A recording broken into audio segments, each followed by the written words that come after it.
Thank you, Mr. Chairman, and thank you, Attorney General Bondi, for being here today. You are, in my mind, a breath of fresh air to our Department of Justice. Thank you. Thank you. So thank you for your dedication to the Constitution and for equal justice under the law. I am sorely impressed with your experience and how you have handled the Department of Justice so far.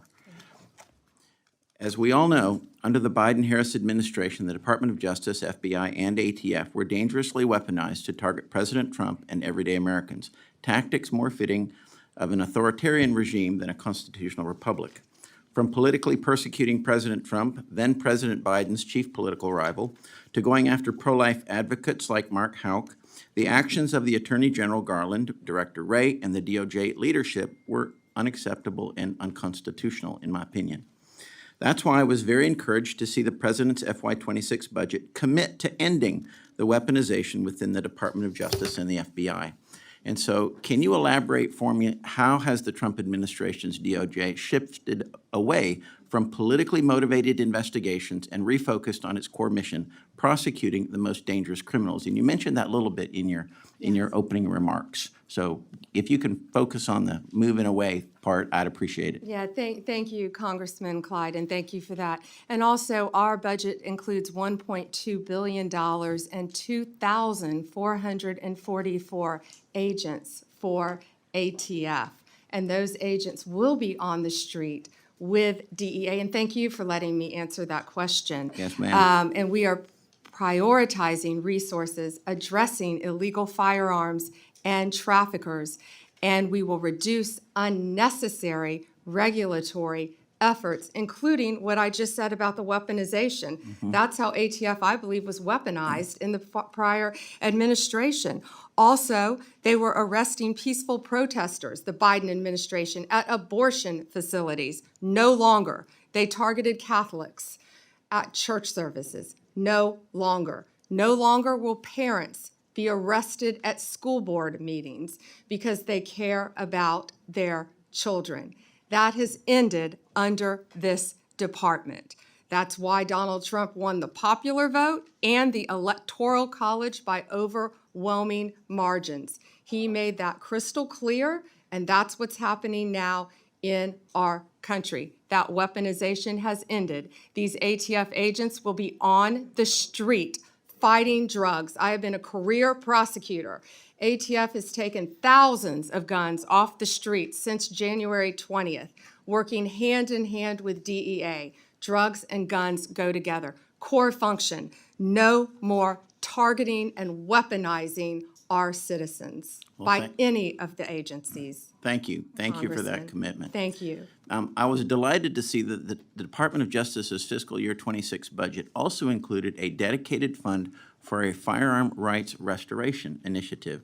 Can you describe this initiative a little bit and any other steps that your department is taking to restore the Second Amendment rights to Americans who are unlawfully or unjustly stripped of them by prior administrations? Can you talk about that a little bit, please? Yes, Congressman, and that is the pardon power, of course, falls with the president, and he has been doing many pardons on that topic, and he will continue to do that, I am certain. Also, one other thing about ATF is our seizure of firearms is up 33% from this time last year. Thank you. Wanted to add that. Thank you. Thank you. I was going to ask you about the merger of DEA and the ATF, and kind of, if you'd elaborate on that. You've talked a little bit about it already. The one thing that I think is very important is that the ATF and federal firearms licensees work together, because truly FFLs are the front line when it comes to illegal purchases and just the information that is out there, and we can help each other as long as we have a good relationship with each other. And during the last administration, it was a terrifying relationship. I mean, you had the zero tolerance against federal firearms licenses. I'm sorry, we're all human. Everybody makes mistakes, okay? And they're not intentional, they're just mistakes. And when you can lose your livelihood and you can lose your business and your employees can lose their jobs over simple mistakes, that's a real problem, especially when, if you think about federal firearms licensees, they're the pathway to the Second Amendment of the Constitution. they enable individual participation in the protection of liberty. I mean, that's what federal firearms licensees do. So I think it's really important to have that critical relationship between ATF and the federal firearms licensees. And, you know, when the inspectors, when the ATF went from the Treasury to the Department of Justice, and the inspection side of it, when the IOIs, when they were, you know, industry operations inspectors, when they became industry operations investigators, okay? You investigate crime, you really inspect records. That was concerning to me.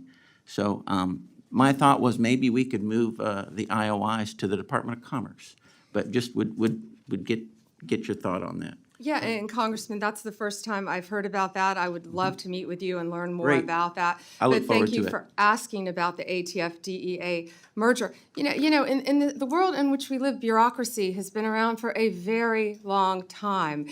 And just because things have been done one way for decades and decades doesn't mean that is the most efficient way to do them in the future.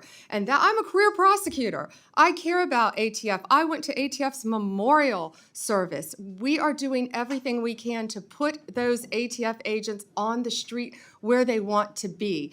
Anyone in modern day history, the years of prohibition are over. ATF, they want to be on the street. They want to be working hand in hand with DEA. That's what they do. No redundancy, no repeat of investigations. They are going to be working together, and that's what this reorganization does. And they're all going to be, it's going to be a great marriage between those two agencies. They're working hand in hand on task forces already. Now they will be working under one umbrella, and it's going to be great for our country. Thank you very much. Thank I you. yield back.